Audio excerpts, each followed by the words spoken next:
BNP স্থায়ী কমিটির সদস্য সালাউদ্দিন আহমেদ বলেছেন, আগামীতে আর কোনো গণতান্ত্রিক সরকার লাইনচ্যুত হতে পারবে না।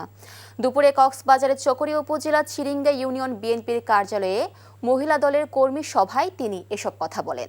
বিএনপি এমন একটি সংসদ চায় যে সংসদে আর শুধু নৃত্যগীত হবে না, সেই সংসদে মানুষের কথা বলা হবে, সন্ত্রাসীদের জায়গা হবে না। সংসদে মানুষের উন্নয়নের কথা বলা হবে এবং এই দেশের গণতান্ত্রিক অধিকারের কথা বলা হবে। সালাউদ্দিন আহমেদ বলেন, ভবিষ্যতের ওই সংসদে মানুষের কথা বলা হবে, সেই সংসদে বিরোধিতাও থাকবে। এমন একটি সংসদ করে পৃথিবীর বুকে নজির স্থাপন করতে চায় বিএনপি।